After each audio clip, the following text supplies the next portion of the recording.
Bismillahirrahmanirrahim. Assalamualaikum warahmatullahi wabarakatuh. Alhamdulillahirabbil alamin, Bapak Ibu semua. eh, Hari ini kuliah kita terpaksa menggunakan asinkron. Saya minta maaf karena tadi sebenarnya saya setia ingin menunggu Bapak Ibu ya selesai acara dan kita bisa kuliah tatap maya, tetapi qadarullah kondisi tidak memungkinkan. Nah, untuk itu pada kesempatan kali ini kita asinkron, nanti Bapak Ibu bisa menyimak, bisa mendengarkan, bisa merespon sesuai dengan apa yang saya sampaikan gitu ya. Dan tentunya respon tersebut nanti akan berdampak pada Bapak Ibu semua, kondisi Bapak Ibu semua. Baik, Bapak Ibu semua, marilah perkuliahan analisis data penelitian ini kita awali dengan bacaan basmalah bersama. Bismillahirrahmanirrahim. Bapak Ibu semua, sebelum saya menyampaikan terkait dengan materi pertama hari ini, saya akan menyampaikan teaching material outline-nya dulu. Ini adalah dasar untuk Bapak Ibu memahami kita selama satu semester itu mau ngapain aja gitu ya.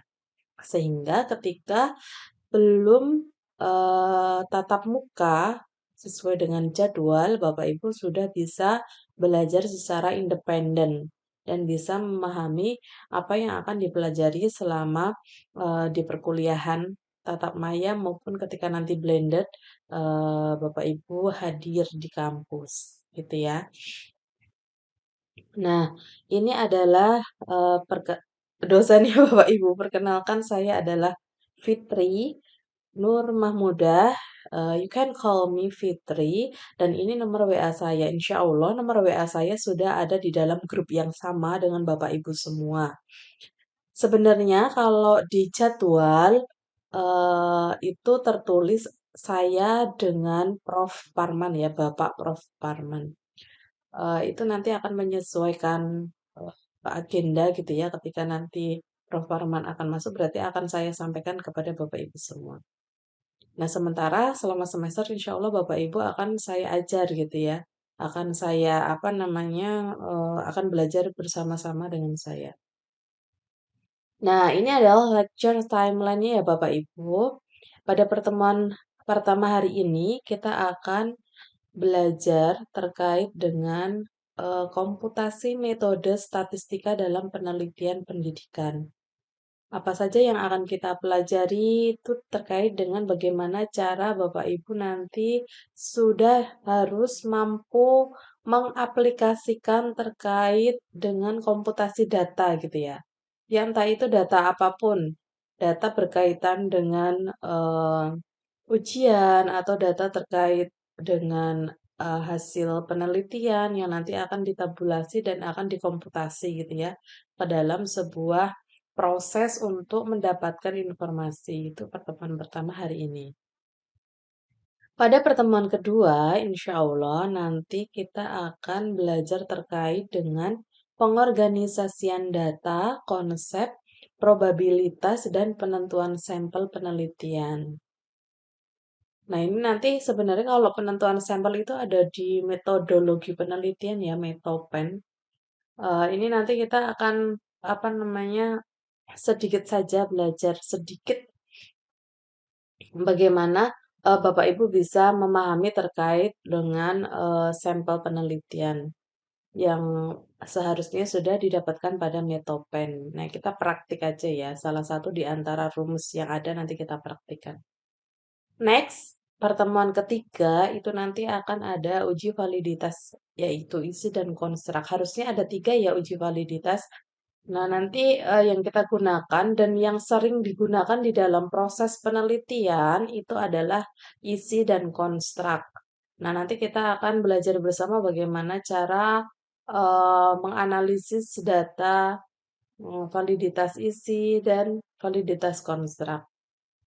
Karena ini adalah praktik, biasanya satu pertemuan itu belum cukup untuk menyelesaikan gitu ya. Sehingga nanti pada pertemuan keempat itu kita akan belajar bersama terkait dengan uji validitas konstruk ditambah materi baru terkait dengan reliabilitas. Mohon maaf, ini kebablasan, ini harusnya nggak pakai I ya, without I. Reliabilitas. Selanjutnya adalah kita akan belajar terkait dengan uji prasyarat. Terus pada pertemuan 6 kita akan belajar terkait dengan bagaimana Bapak Ibu bisa menentukan hak alternatif atau hak nol diterima atau ditolak gitu ya dengan menggunakan konsepnya korelasi dan regresi. Ini nanti ditambahkan, maaf, ini ada ditambahkan pada pertemuan ketujuh yaitu konsep regresi ya di dalam proses penentuan hak atau hak nol atau pengujian hipotesis. Pertemuan pertama hingga pertemuan ketujuh ini adalah proses kuantitatif, sehingga data-data yang dikumpulkan itu adalah data-data angka, ya. Nah, sementara masuk pada pertemuan, nanti di sini ada UTS pada pertemuan 8, masuk pada setelah UTS, pertemuan 9 ini sampai ke pertemuan 15, itu adalah terkait dengan proses analisis data kualitatif. Sehingga di dalam satu semester Bapak Ibu akan mendapatkan materi terkait dengan dua proses analisis data yang berbeda dan analisis data kuantitatif dan analisis data kualitatif itu merupakan salah satu metode atau pendekatan ya pendekatan yang mendasar di dalam sebuah proses penelitian untuk menentukan jenis atau desain penelitian yang seperti apa yang digunakan dalam menjawab rumusan masalah gitu ya. Bapak Ibu kalau misalnya pakai R&D bisa tuh nanti analisis datanya mix antara kuali dan kuanti. Kalau Bapak Ibu mau mengevaluasi melakukan evaluasi bisa juga mau pilih yang kuali atau kuanti. Atau Bapak Ibu bisa menggunakan salah satu di antaranya ya, murni yaitu misalnya kuantitatif atau murni kualitatif. Sebenarnya di sini kalau kalau mau dilanjutkan yang kuantitatif ya ini ada yang lebih tinggi itu adalah PET dan SEM. Nah, nanti pengantar saja terkait dengan PET analysis dan SEM structural equation modeling.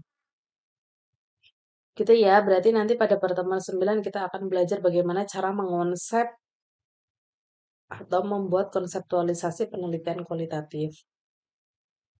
Selanjutnya, melakukan persiapan pengambilan data. Kita akan memahami bahwa di dalam kualitatif itu banyak sekali ya, atau multiple sources yang dapat digunakan untuk proses pengambilan data. Terus pengambilan data, terus transkrip data, reduksi data, dan teknik kode gitu ya. Nanti akan apa namanya belajar bersama. Selanjutnya di pertemuan 13-14 ini adalah satu kesatuan. Yang satu itu pakai software dan yang satu manual gitu ya. Nanti akan belajar bagaimana cara analisis data secara manual dan bagaimana cara menganalisis data menggunakan software. Selanjutnya terakhir adalah penyusunan peta konsep penelitian.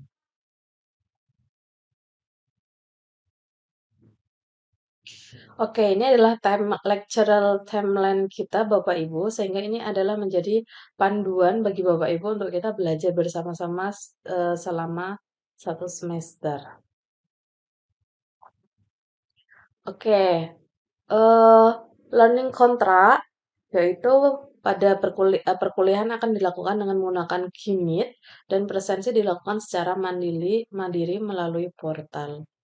Jadi pada hari ini Bapak Ibu silakan untuk cek portal masing-masing ya. Terus kita apa namanya eh, saya persilahkan Bapak Ibu untuk presensi secara mandiri. Apabila gagal, nanti saya minta tolong ketua kelas untuk menyampaikan kepada saya siapa yang belum bisa presensi sehingga nanti akan saya inputkan secara mandiri. Jadi begitu ya Bapak Ibu, ini adalah terkait dengan learning contract. Apabila ada pertanyaan, nanti Bapak Ibu bisa bertanya di kolom komentar, gitu ya. Setelah ini kita akan langsung masuk pada eh, pengantar statistika, gitu ya, dalam proses penelitian.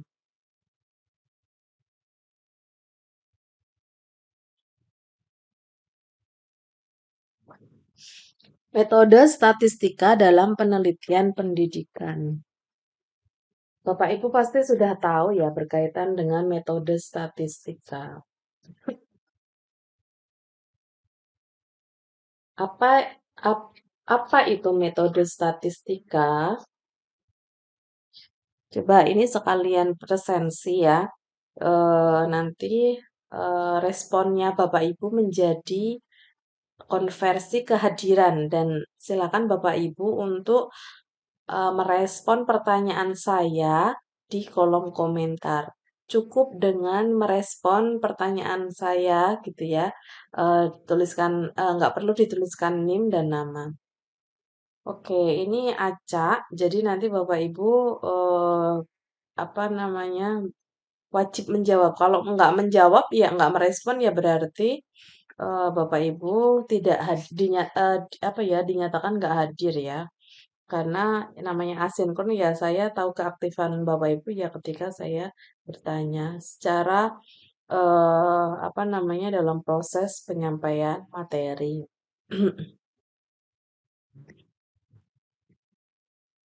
Oke, saya persiapkan dulu.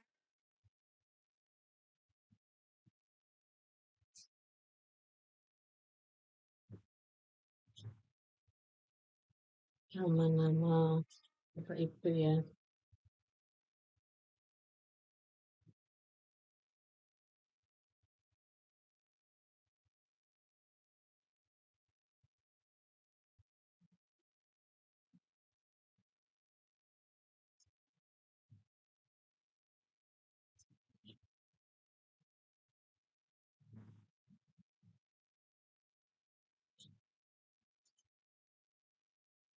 Oke, pertemuan satu. Bapak Ibu nanti pertanyaan saya anu ya, apa ngerandom atau ngacak. Jadi nanti Bapak Ibu bisa merespon misalnya nih si A bagaimana terkait dengan statistika. Nah, nanti jawaban Bapak Ibu adalah pertanyaan satu misalnya gitu ya.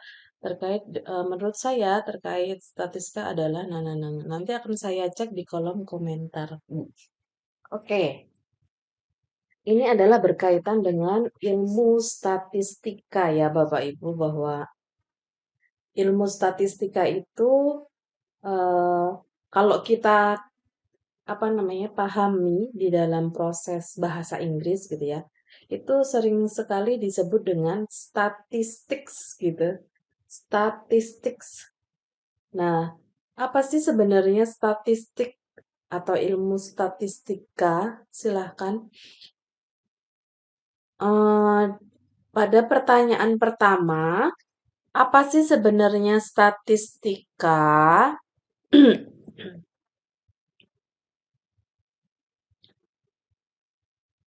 Silakan untuk direspon Ananda Rizky Hakim, Bapak Ibu Ananda Rizky Hakim, Bapak atau Ibu Ananda Rizky Hakim. Apa sebenarnya statistika gitu ya? Eh, se- apa namanya sepengetahuan Bapak Ibu Ananda Rizky Hakim. Kalau menurut Bloomers and Forrest, statistika itu adalah has to do with the analysis of numerical data. Ya, apa itu? Statistik mempelajari sesuatu yang berkaitan dengan numerical data, data angka, gitu ya. Nah, dalam hal ini, ilmu statistik membicarakan sesuatu yang berkaitan dengan penjelasan tentang how things are.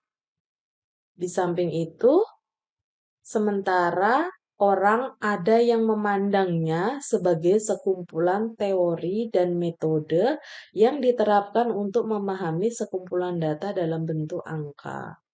Ini Bapak Ibu ya.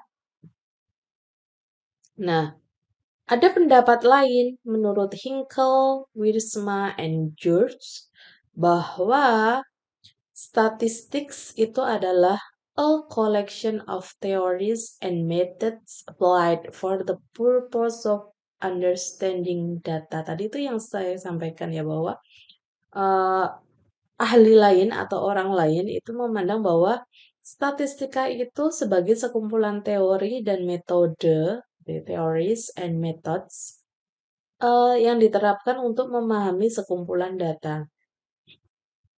Sehingga dalam pandangan ini, ilmu statistika itu mengkaji terkait dengan bagaimana cara yang efektif yang bisa kita lakukan gitu ya Bapak Ibu untuk meringkaskan dan mengkomunikasikan sejumlah informasi yang memberikan suatu situasi tertentu itu dari angka-angka gitu ya.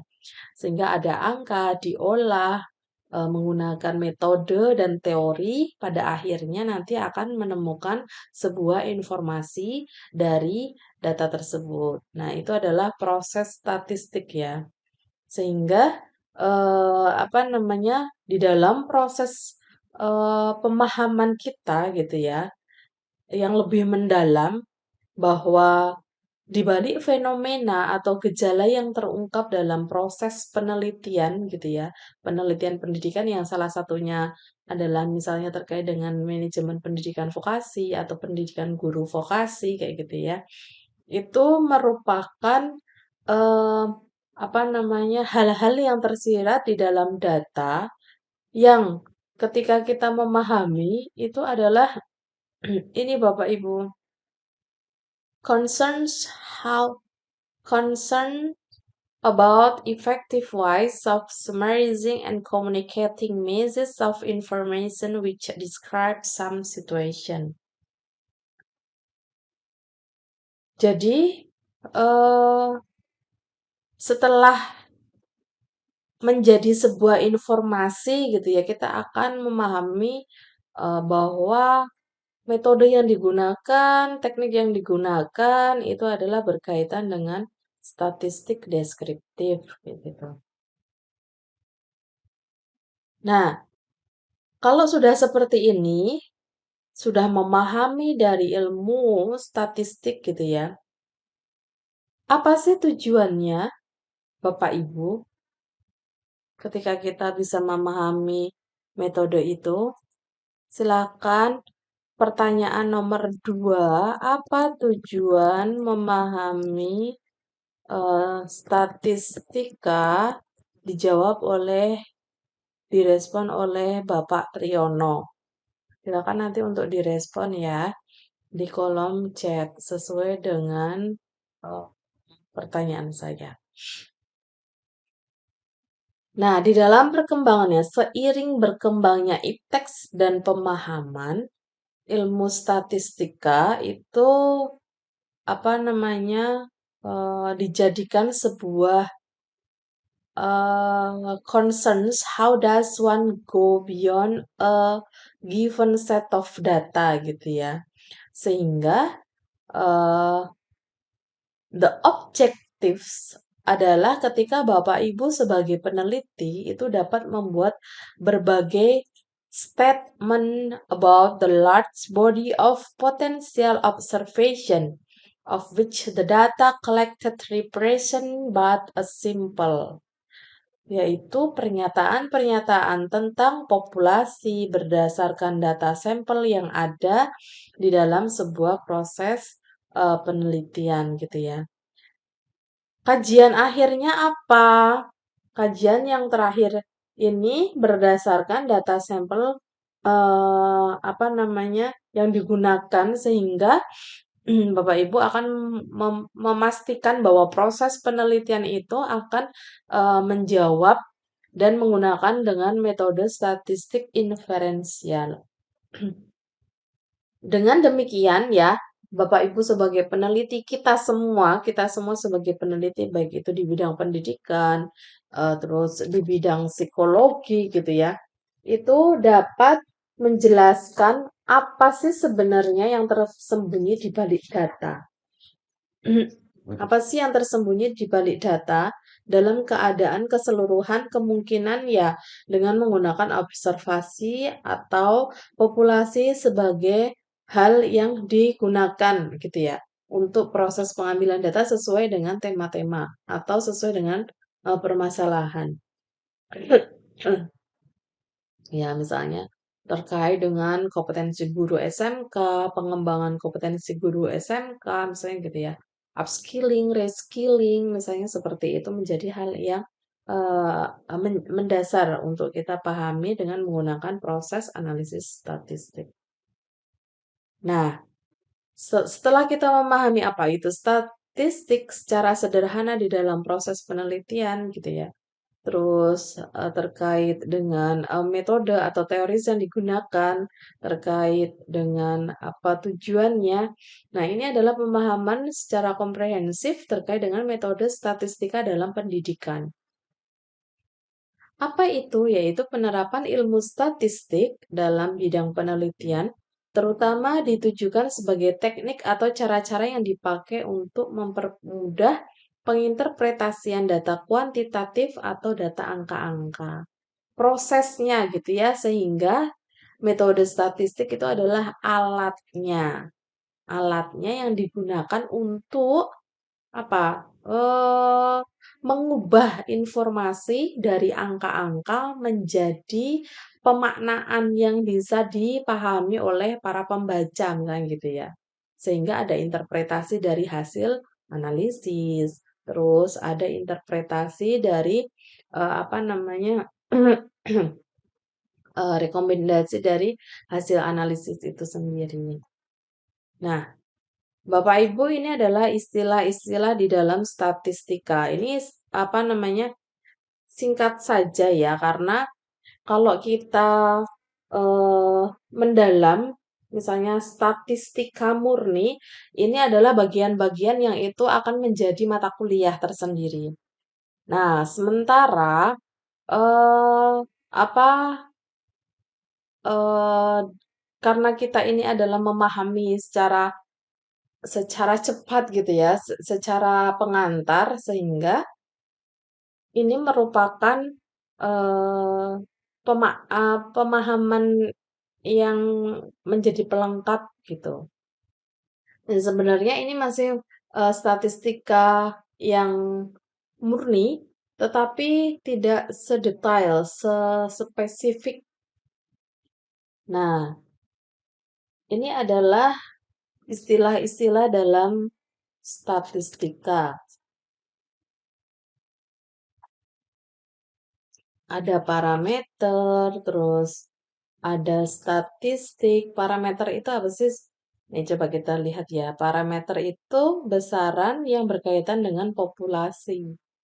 Misalnya nih ada mean atau rata-rata hitung, terus ada SD, standar deviasi, terus ada koefisien korelasi gitu ya. Biasanya dihipotesiskan dan perlu diuji berdasarkan data sampel.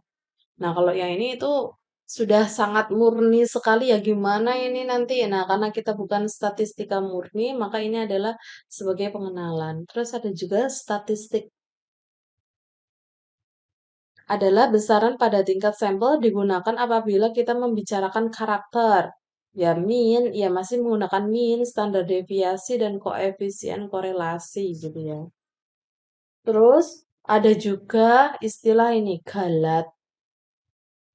Galat, terus ada distribusi sampling. Nah, itu menjadi istilah-istilah yang bisa dimaknai secara mandiri gitu ya. Tapi apa bisa juga dipahami secara ini loh Bapak Ibu, maksudnya independen untuk dibaca sendiri. Nah, Bapak Ibu, kita akan masuk ke dalam sebuah proses analisis data, tetapi kita harus memahami gitu ya. Di dalam dunia pendidikan itu dikenal 4 tingkatan skala pengukuran. Ada nominal, ordinal, interval, rasio gitu ya. Dan masing-masing dari skala pengukuran ini memiliki sifat yang berbeda di antara satu satu dengan yang lainnya. Coba jawab dengan jujur. Eh, Pertanyaan nomor 3 ya. Sudah memahami belum skala pengukuran?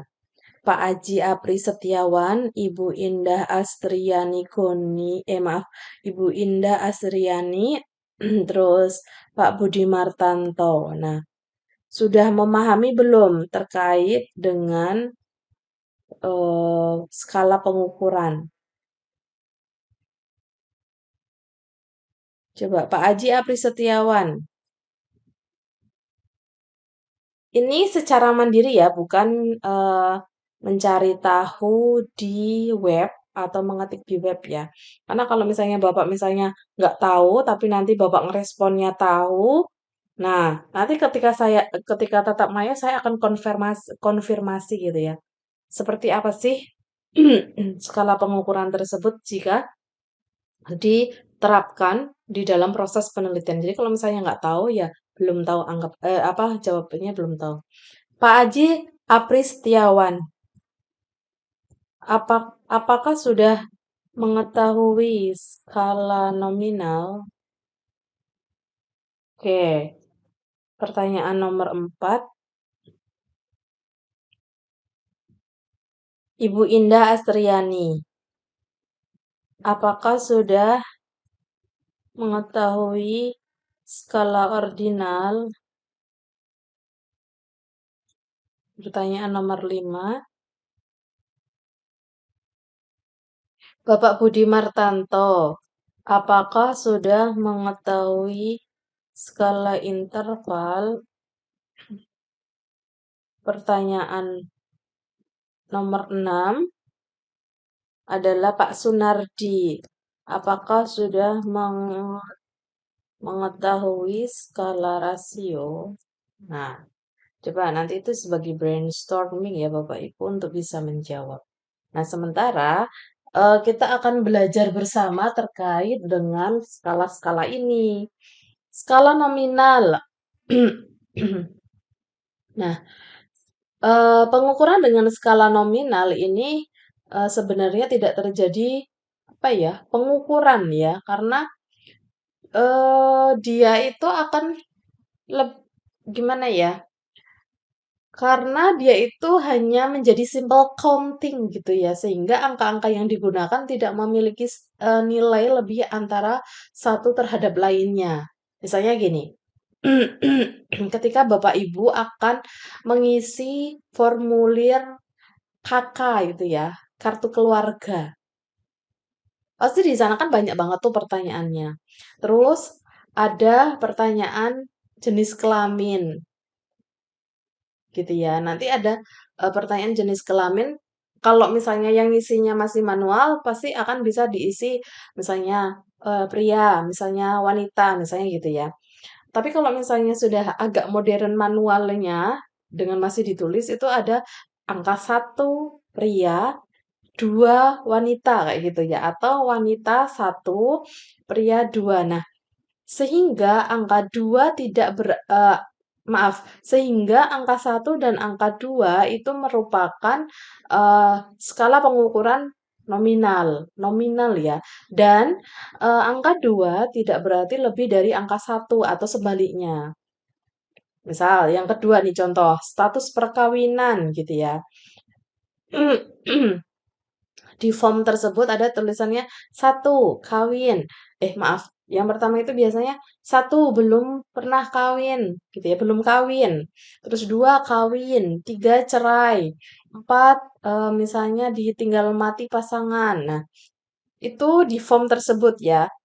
Nah, Bapak Ibu terus mengisi di form tersebut. Sehingga angka-angka yang muncul itu adalah angka apa namanya, nominal yang tidak menggambarkan nilai lebih gitu ya, hanya memilih.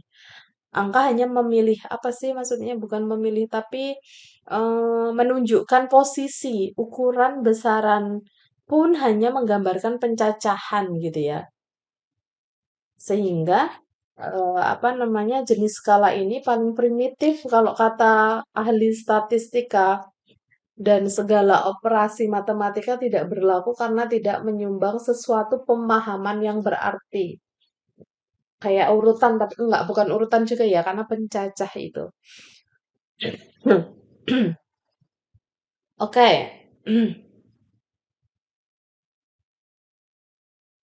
Sehingga satu 2 jadi nol itu bersifat relatif kalau di nominal. Oke, next ordinal. Ordinal itu apa gitu ya? Jadi pemakaian skala ordinal ini terdapat sedikit kemajuan dibandingkan dengan pemakaian nominal, Bapak Ibu. Dalam skala ordinal, angka telah menggambarkan urutan besar kecil atau sebaliknya. Jadi walaupun tanpa pola sistematika tertentu.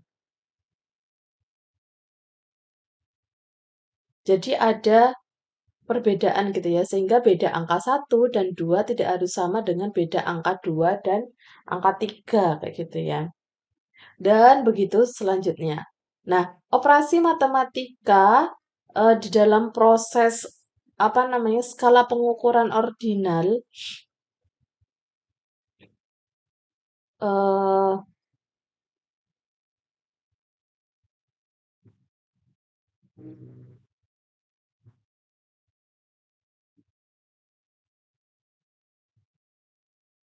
misalnya misalnya adalah skor prestasi belajar siswa dalam suatu mata pelajaran.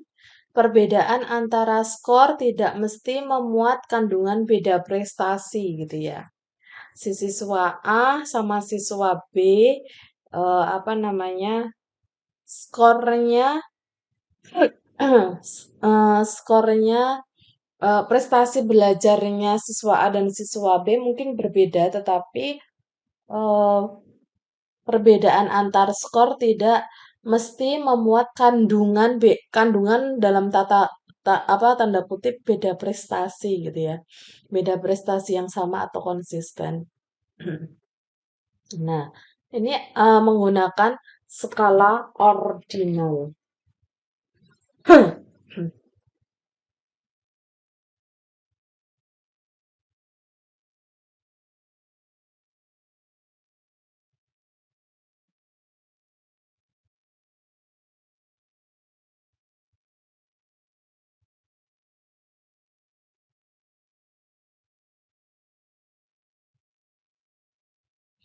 Kalau di dalam proses pengumpulan data, Bapak Ibu semua,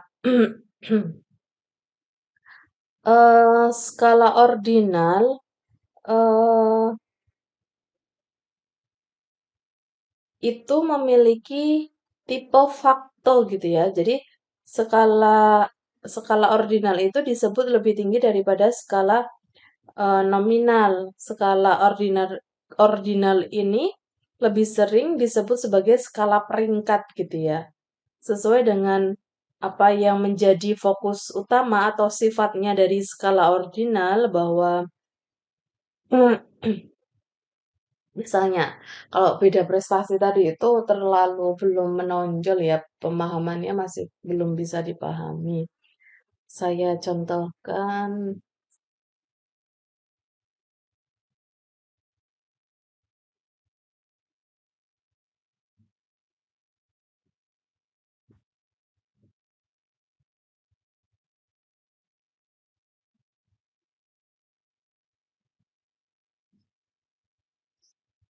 mengenai tingkat kepuasan Bapak Ibu terhadap pelayanan misalnya gitu ya. Nah, sehingga Bapak Ibu nanti akan memberikan angka reaksi misalnya sangat puas, sangat puas, puas, kurang puas, tidak puas, dan sangat tidak puas dengan dikonversi ke dalam sebuah angka, misalnya ya, sangat puas itu adalah eh, 5, puas 4, kurang kurang puas 3, tidak puas 4, sangat tidak puas 1. Nah, 5, 4, 3, 2, 1 itu adalah masing-masing untuk reaksi bagaimana Bapak Ibu bisa memahami terkait dengan ordinal, skala ordinal gitu ya.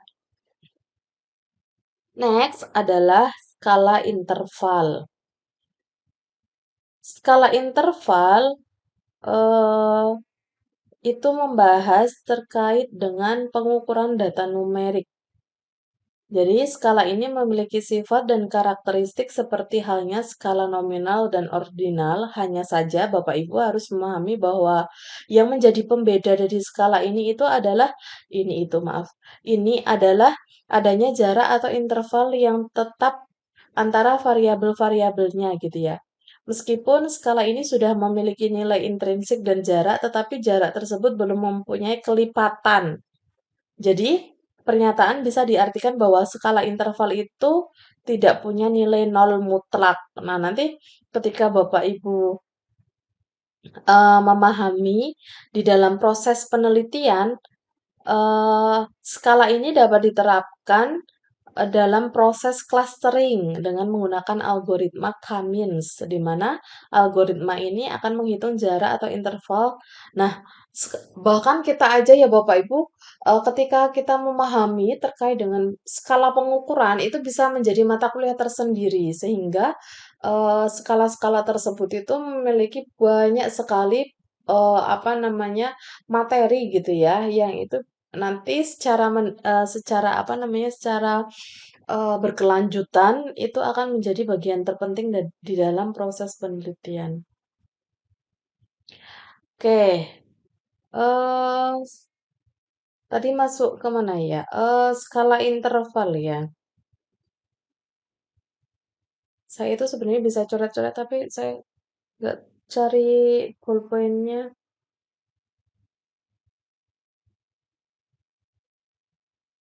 Nggak ada.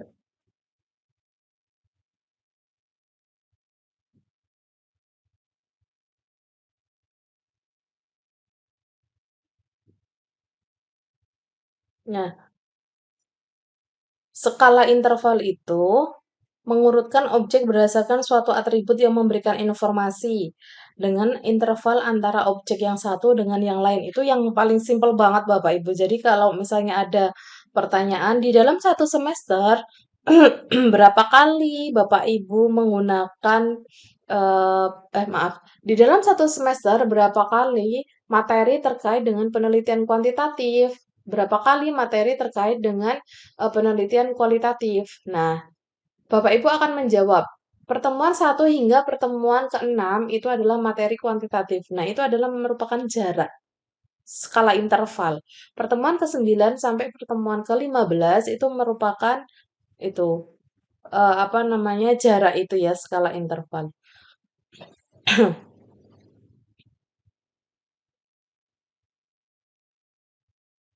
Oke, semoga bisa dipahami. Dan sekarang adalah skala rasio. Skala rasio itu adalah skala data dengan kualitas paling tinggi.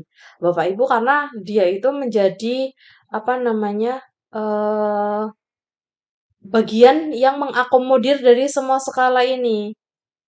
Semua karakteristik skala nominal, ordinal, interval ditambah dengan sifat adanya nilai nol yang bersifat mutlak, gitu ya. Ini adalah terakomodir di skala rasio, skala pengukuran rasio.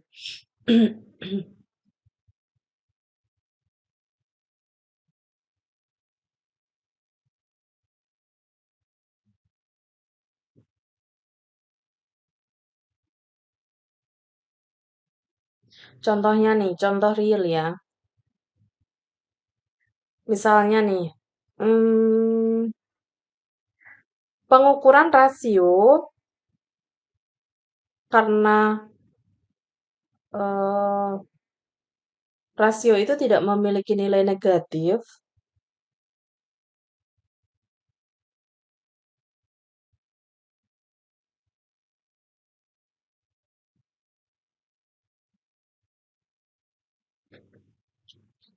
Tidak mungkin ada tinggi badan yang memiliki nilai nol bahkan negatif gitu ya.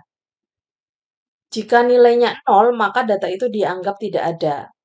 Nah, ketika Bapak Ibu memutuskan kapan saya harus menggunakan skala rasio, kayak gitu ya, terlebih dahulu Bapak Ibu harus tahu apakah variabel pada data memiliki semua karakteristik skala interval dan nilai nol mutlak.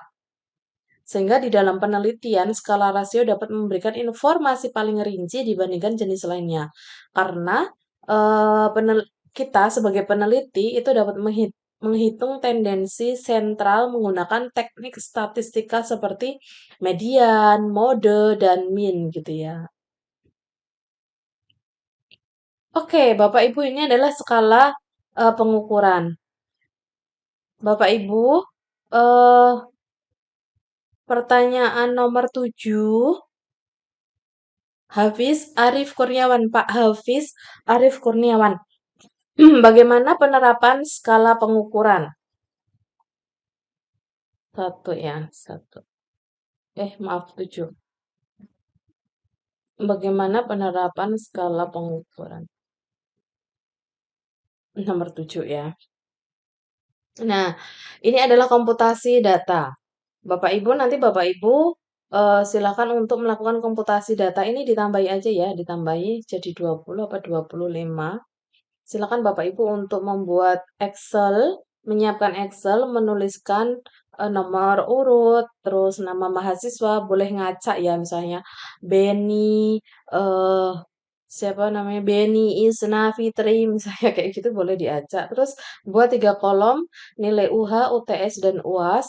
Terus nanti kita akan belajar menghitung nilai akhir dan kategorisasi. Nah, operasi apa yang harus diperhatikan? Operasi matematik dalam Excel. Nah, ini adalah komputasi data ya Bapak Ibu. Misalnya perkalian, pembagian, penjumlahan, pengurangan. Penulisan formula dalam beragam operasi. Penjumlahan dan pengurangan adalah setara sehingga tidak perlu ditanda kurung. Perkalian dan pembagian adalah setara sehingga tidak perlu ditanda kurung. Operasi dalam tanda kurung akan didahulukan. Nah, ini latihannya Bapak Ibu. Saya persilakan untuk latihan. Tadi sore itu saya sudah membaca banyak sekali Bapak Ibu yang antusias untuk segera mengirimkan apa eh, mengirimkan tugas gitu ya pertemuan pertama ini. Tapi saya bilang nanti dulu Bapak Ibu supaya dipahami dulu apa sih sebenarnya.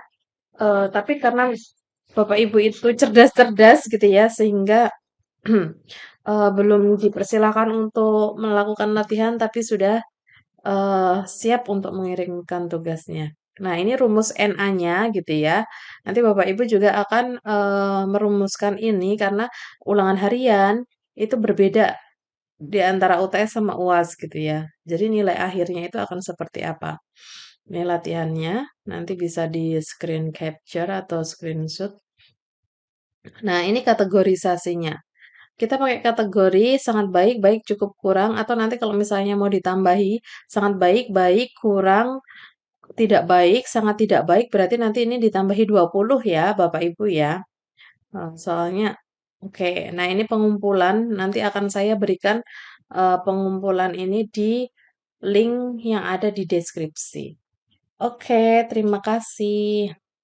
Nah, Bapak Ibu semua, karena ini sudah materi pertama sudah selesai gitu ya, terkait dengan pertemuan pertama terkait dengan apa namanya pengantar komputasi data gitu ya. Ada beberapa hal yang mungkin belum kita selesaikan terkait dengan presensi Bapak Ibu semua yang dikonversi dari respon Bapak Ibu semua gitu ya. Nah, ini menjadi hal yang sangat penting. Eh, kita bercerita aja ya. Jadi di dalam komputasi statistik dengan menggunakan Excel, banyak sekali buku-buku menekankan bahwa pemahaman konsep-konsep dasar statistika itu meliputi ide, metode, manual, prosedur, penghitungan. Nah, kalau dalam konteks pembelajaran, pemahaman tersebut itu juga menjadi sangat penting dan utama gitu ya Bapak Ibu ya. Sebelum pembelajar atau kita diperkenalkan bagaimana mengolah data, ada beberapa bantuan program paket komputer atau aplikasi yang bisa digunakan. Coba sebutkan aplikasi kuantitatif. Pertanyaan nomor 8 untuk Pak Novan Harfiansyah. Sebutkan alat yang dapat atau software. Alat atau software yang dapat digunakan untuk analisis data penelitian kuantitatif apa aja. Misalnya analisis A digunakan untuk apa? Analisis software A digunakan untuk apa? Software B digunakan untuk apa dan lain sebagainya, gitu ya. Nah, dalam terapannya penggunaan program paket komputer atau software atau analisis atau alat analisis gitu ya, itu hampir mutlak diperlukan ya Bapak Ibu. Walaupun yang mendasar itu kita mungkin bisa menggunakan Excel kayak gitu ya basis datanya. Terlebih untuk analisis yang lebih kompleks dan melibatkan banyak variabel, seperti yang tadi sempat saya sampaikan. PET analysis atau SEM, structural equation modeling itu nanti bisa juga digunakan apa namanya harus wajib mutlak menggunakan alat analisis karena tidak bisa dianalisis secara manual. Oleh karena itu, pada setiap akhir bab dalam eh, apa namanya proses penelitian gitu ya, itu eh chapter apa namanya bukan bukan bab, chapter atau aktivitas ya, yang lebih tepat aktivitas. Oke, pada setiap akhir aktivitas di dalam proses penelitian itu eh, Bapak Ibu akan bisa memahami data-data yang sudah diolah dengan menggunakan alat analisis tersebut itu akan menghasilkan sebuah informasi yang tepat gitu. Banyak sekali alat-alat analisis. Coba kalau sekarang operasi matematik nih.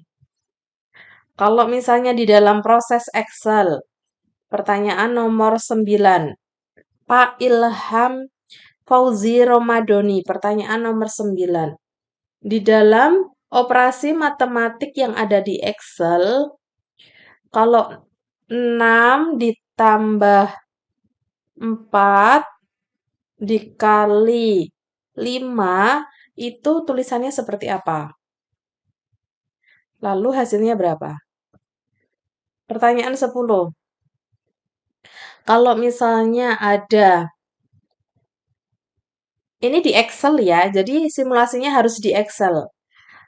4 ditambah 3 ditambah, sebentar.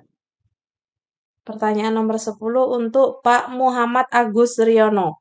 Ada 4 ditambah 3 ditambah 2 ditambah 6 dibagi 3.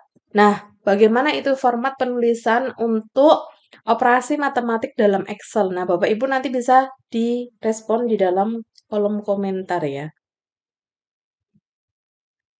Oke, itu adalah terkait dengan data-data yang bisa dikomputasi. Dikomputasi apa namanya di dalam sebuah proses analisis menggunakan Excel. Itu baru sangat sederhana ya, baru menuliskan bagaimana kalau eh, apa namanya eh yang Pak Ilham Fauzi Romadi 6 tambah 4 dikali 5 sama dengan berapa hasilnya. Terus Pak Muhammad Agus Riono 4 ditambah 3 ditambah 2 ditambah 5 maaf ditambah 6 dibagi 3. Nah, itu juga berapa hasilnya.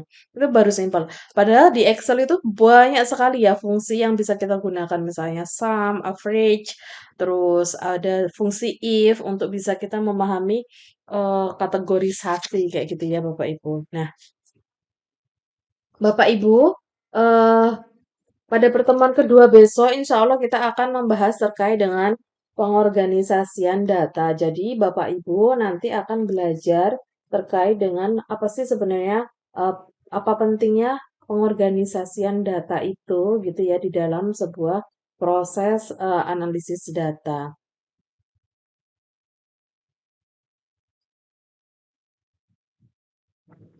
Oke, Bapak Ibu, pertemuan pertama ini saya cukupkan. Eh, Apabila nanti ada pertanyaan dan atau diskusi, silakan Bapak Ibu untuk mengajukan pertanyaan, diskusi, dan tidak hanya saya yang harus menjawab, tetapi Bapak Ibu yang lain juga bisa merespon gitu ya. Itu adalah terkait dengan keaktifan, nilai keaktifan yang mungkin nanti akan saya jadikan sebagai acuan atau panduan untuk menilai gitu. Terus eh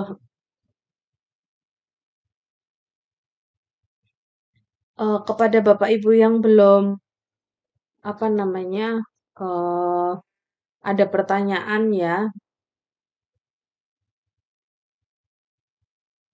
Oke, ini kepada ini pertanyaan nomor 10, 11. Pertanyaan nomor 11, Pak Goni.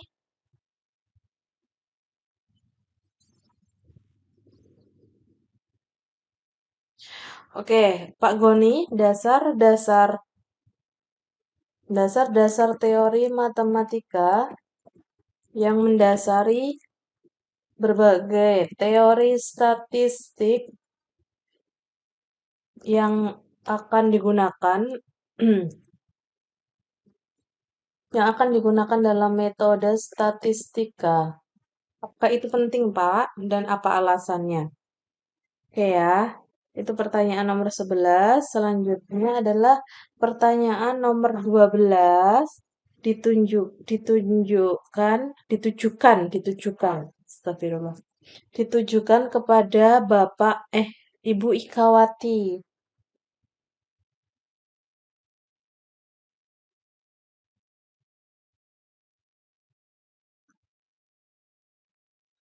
Menurut Ibu, apakah ada prasyarat prasyarat khusus untuk memahami komputasi data atau prosedur komputasi data?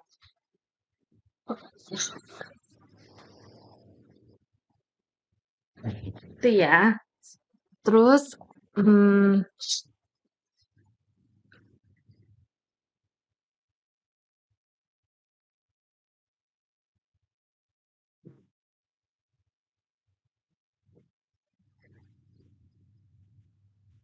yang namanya tidak saya sebutkan, nanti akan saya cek, hmm, apa namanya, hasil tugas yang dikumpulkan yang nanti akan saya jadikan sebagai kehadiran. Oke, Bapak Ibu, mari kita akhiri perkuliahan kita dengan bacaan tahmid bersama. Alhamdulillahirabbil alamin. Sekian dari saya. Wassalamualaikum warahmatullahi wabarakatuh.